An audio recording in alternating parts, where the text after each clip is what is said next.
Hello friends, welcome to LVD robotics. AI learning की series में आपका स्वागत है। इससे पहले भी हम इंट्रोडक्शन ऑफ आर्टिफिशियल इंटेलिजेंस के 4 वीडियोस को देख चुके हैं। आप समझ चुके होंगे कि आर्टिफिशियल इंटेलिजेंस क्या होता है, इसमें क्या काम होता है, किन कॉन्सेप्ट पे काम किया जाता है। तो आज हम बात करने वाले हैं कुछ इसके एडिशनल टेक्नोलॉजी के बारे में कि इनमें कौन कौन सी टेक्नोलॉजी और यूज़ की जाती हैं एआई के सपोर्ट के लिए। तो चलिए स्टार्ट करते हैं। जैसा कि आप ब्लॉक में देख पा रहे हैं, पहला ब्लॉक दिया है ग्राफिकल प्रोसेसिंग यूनिट, जैसे जीपीयू बोला जाता है। ये जीपीयू क्या होता है, इसके बारे में हम डिटेल से डिस्कस करेंगे। इंटरनेट ऑफ थिंग्स यानी आईओटी, ये क्या होता है, इसके बारे में हम डिस्कस करेंगे। एडवांस एल्गोरिदम्स क्या होती हैं, इसके बारे में डिस्कस करेंगे। और हम एप्लीकेशन प्रोग्रामिंग इंटरफेस, इसके बारे में भी हम डिस्कस करेंगे कि आखिर ये एआई को किस तरीके से सपोर्ट करते हैं या एआई में इनका क्या रोल होता है। अगर आप आर्टिफिशियल इंटेलिजेंस समझना चाहते हैं तो इनको पढ़ना क्यों ज़रूरी है। ठीक है, तो चलिए एक एक करके स्टार्ट करते हैं। सबसे पहले आता है ग्राफिकल प्रोसेसिंग यूनिट। ठीक है, ग्राफिक्स, सबसे पहले आपने एक वर्ड सुना होगा ग्राफिक्स। ग्राफिक्स क्या होता है?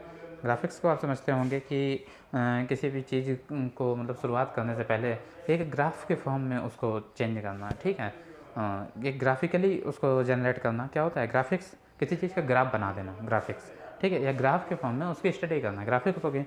A graphics processing unit is a specialized electronic circuit designed to rapidly manipulate and alter memory accelerate to creation of image in a frame buffer।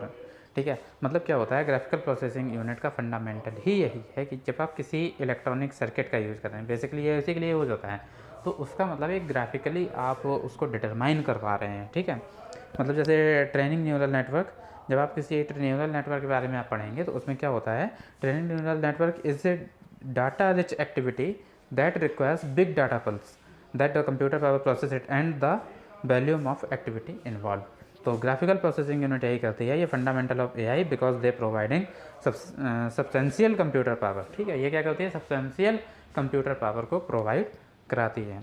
इस जगह पर क्या होता है, ग्राफिकल प्रोसेसिंग यूनिट का यूज किया जाता है। उसके बाद अगला आता है इंटरनेट ऑफ थिंग्स यानी आईओटी।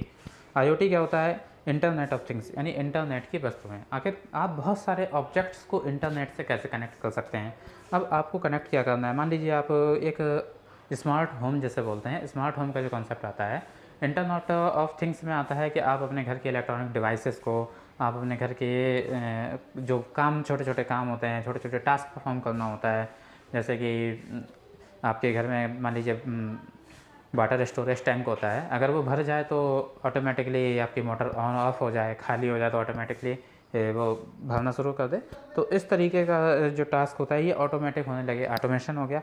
इसकी कंट्रोलिंग आपके हाथ में आ जाए कि आपकी किस रूम की लाइट जल रही है, किस रूम की बंद है। आप बेड में बैठे बैठे अपने मोबाइल से फ़ैन ऑन कर लें, फ़ैन ऑफ कर लें, एसी ऑन कर लें। इस तरीके के मतलब इंटरनेट के द्वारा, या आप कहीं भी घर से दूर बैठे हों और वहाँ से आप अपने घर को देख पा रहे हों। ठीक है, इसे आप बोल सकते हैं इंटरनेट ऑफ थिंग्स। और इसका बेस्ट एग्जांपल आपने देखा होगा सर्विलांस सीसीटीवी कैमरा, जो घरों में यूज़ किए जाते हैं और मोबाइल में जिनका लाइव विजुअलाइजेशन हो जाता है। ठीक है, तो आईओटी को आप इस तरीके से समझ सकते हैं। उसके बाद इंटरनेट ऑफ थिंग्स में आप देखते हैं क्या क्या होता है, डिवाइस कनेक्शन एंड कनेक्टिविटी होती है। उसके बाद क्या होता है, डाटा सेंसिंग होता है। डाटा सेंसिंग के बाद उसका डाटा ट्रांसपोर्ट एंड एक्सेस होता है। फिर डाटा एनालिटिक्स होता है, डाटा का एनालाइजेशन किया जाता है। फिर data value define and by action, जो भी डाटा होता है उसको डिफाइन किया जाता है। Human value, apps and experience. ठीक है, मतलब कई सारे ऐप्स होते हैं और जो भी मतलब उसमें एक्सपीरियंस कहते हैं ना, मशीन लर्निंग एक्सपीरियंस बेस पे काम करती है, तो मशीन एक्सपीरियंस करती है। इस तरीके से ये एक साइकिल चलता रहता है। इस साइकिल के थ्रू आपका जो इंटरनेट ऑफ थिंग्स वर्क करता है। अब देख सकते हैं कि जैसे क्या होता है, नीचे लिखा है आईओटी रिमोट, आपने यहाँ से कमांड दिया, कमांड गया इंटरनेट नेटवर्क में, नेटवर्क से गया आईओटी हब में। आईओटी हब में जिसमें घर एक राउटर टाइप का होता है, जैसे आपने जिससे करके सारी डिवाइसें कनेक्ट कर रखी हैं, उस आईओटी हब से सारी डिवाइसों में कमांड गया। कमांड दिया गया, मान लीजिए आपको एक बल्ब ऑन करना है या ऑफ करना है, तो आपने कमांड दिया, इंटरनेट नेटवर्क से आईओटी हब में गया, आईओटी हब से आपके बल्ब, जो डिवाइस थी, आपका बल्ब था, उसमें गया, बल्ब आपका ऑफ हुआ। ऑफ होने के बाद एक वहाँ से फीडबैक जनरेट हुआ, वो फीडबैक आईओटी हब से जाएगा इंटरनेट नेटवर्क में, नेटवर्क से जाएगा आईओटी कंपनी या उसके प्लेटफॉर्म में, प्लेटफॉर्म से एनालिसिस होके आपके आईओटी रिमोट में आ जाएगा कि हाँ, आपने जो टास्क किया वो सक्सेसफुल हुआ या 100% कंप्लीट हो गया। और अगला हमारा स्टेप है एडवांस एल्गोरिदम्स। एडवांस एल्गोरिदम्स क्या होती हैं? सबसे पहले एल्गोरिदम क्या होता है? एल्गोरिदम एक डिज़ाइन होती है किसी प्रोग्राम को करने के लिए। आप जैसे फ़्लो चार्ट बनाते हैं, फ्लो चार्ट क्या होता है, आप किसी भी काम को करने के पहले एक भूमिका बनाते हैं ना कि काम कैसे करना है, क्या करना है।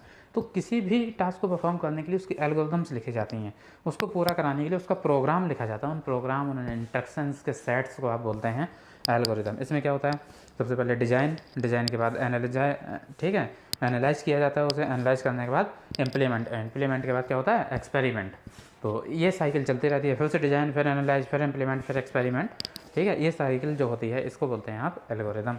और उसके बाद आता है एप्लीकेशन ऑफ प्रोग्रामिंग इंटरफेस, ठीक है। एप्लीकेशन प्रोग्रामिंग इंटरफेस ये इसेंशियली गेटवे होता है allow to software to talk and other software. दो सॉफ्टवेयर के बीच में कम्युनिकेशन करने के लिए एक जो गेटवे होता है उसे आप बोलते हैं एप्लीकेशन प्रोग्रामिंग सॉफ्टवेयर।